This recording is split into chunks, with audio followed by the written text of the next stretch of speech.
Hey guys, welcome back to this channel. मैं कर रही हूँ केबीएस की प्रिपरेशन और मैं अपनी प्रिपरेशन जर्नी आप लोग के साथ शेयर करती हूँ। तो आज स्टार्ट करते हैं सबसे पहले टू डू लिस्ट से। सो गाइस, मैंने आज का टारगेट लिख लिया है। इंग्लिश में कंजक्शन प्लस वोकैब्स याद करनी है मुझे। पेडागोजी में पोक्सो एक्ट 2012 का।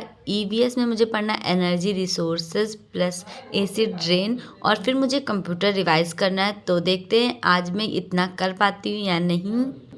मैं इंग्लिश पढ़ती हूँ रानी मैम से। रानी मैम बहुत अच्छा पढ़ाती हैं और इन्हीं की वीडियो से मुझे अच्छा से समझ में आ जाता है। सो गाइस, यहाँ पे रानी मैम ने पढ़ाया है, कंजक्शन स्टार्ट किया है मैंने।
गाइस, अब मैं पढ़ने जा रही हूँ वोकैब्स और मैंने 50 वोकैब्स अभी तक कंप्लीट किया है। अब मुझे नेक्स्ट उसके आगे का पढ़ना है।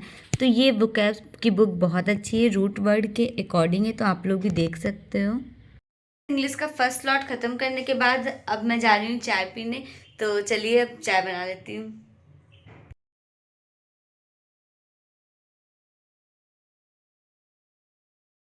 गाइज, अब मैं जा रही हूँ अपना सेकंड सब्जेक्ट स्टडी करने के लिए, जो कि पेडागोजी है और 60 नंबर की आएगी केबीएस में।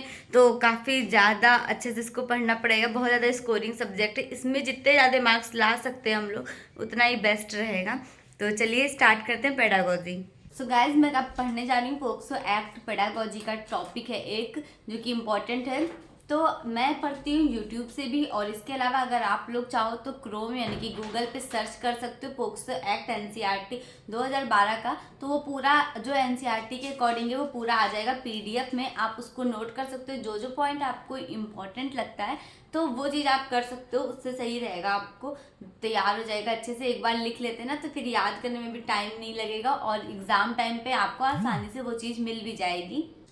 पोक्सो एक्ट है क्या, ये मैं आप लोगों को बता दूं, बहुत ही इम्पॉर्टेंट एक्ट है और इससे क्वेश्चन भी बन सकते हैं मे बी। और ये नया चीज़ है जो मैंने सुना है, क्योंकि अब तक सीटेट में मैंने पोक्सो एक्ट के बारे में कुछ नहीं पढ़ा था। ये मुझे थोड़ा न्यू लग रहा है और इस बार के सिलेबस में कई सारी चीज़ें ऐसी हैं जो एकदम से नई हैं, जिनका मतलब पता ही नहीं था कभी मुझे इससे पहले कि हाँ ये भी कोई वर्ड होते हैं। तो इसीलिए साइको पे ज़्यादा ध्यान दीजिए। तो चलिए अब स्टार्ट करते हैं पोक्सो एक्ट।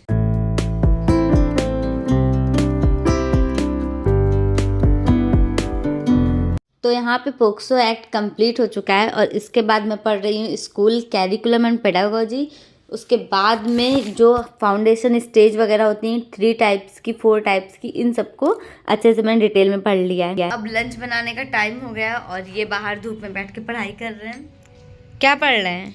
मैथ लगा रहा हूँ एसएससी मेंस के लिए, क्योंकि मैं ऑलरेडी सिलेक्टेड हूँ। मैथ तो आती है, लेकिन बस ये है कि प्रैक्टिस चाहिए। तो कुछ जैसे टाइम मिलता है वैसे ही थोड़ा बहुत 2-4 क्वेश्चन लगा लेता हूँ, क्योंकि प्रैक्टिस मैथ तो प्रैक्टिस ही है। मैथ अगर जितना प्रैक्टिस करोगे तो उतना ही मैथ आपको आएगी और एग्जाम में आपसे अच्छे क्वेश्चन बनेंगे।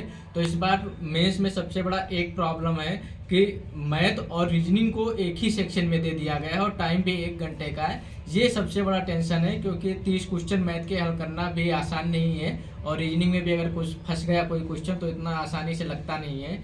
तो इसलिए थोड़ा सा इसमें आप लोग प्रैक्टिस करके ज़रूर जाओ, क्योंकि ये प्रैक्टिस जितना कर लोगे उतने क्वेश्चन आपके वहाँ बनेंगे, तो आप लोगों का सिलेक्शन पक्का श्योर हो जाएगा। अगर आप लोग प्रैक्टिस नहीं करोगे तो थोड़ा सा टफ हो सकता है।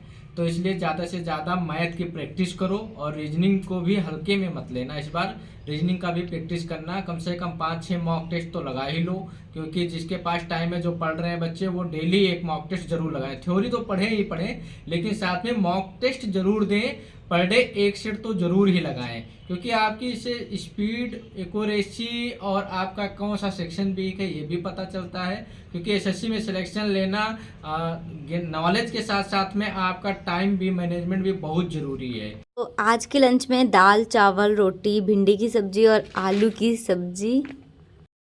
सो गाइस, लंच करने के बाद अब बारी आती है कंप्यूटर पढ़ने की। तो कंप्यूटर में आज मुझे पढ़ना है मेमोरी एंड हार्डवेयर, सॉफ्टवेयर, ये सारी चीज़ें जो कि केवीएस के सिलेबस में दे रखी है। तो मैं मेरी पिछली नोट्स से रिवाइज करूँगी बस, और नोट्स इसकी नहीं बना रही क्योंकि जो मेरे पास है वो इनफ है, मुझे ऐसा लगता है। हम लोगों के केवीएस के एग्ज़ाम में 5 नंबर की कंप्यूटर और 5 नंबर की रीजनिंग आएगी।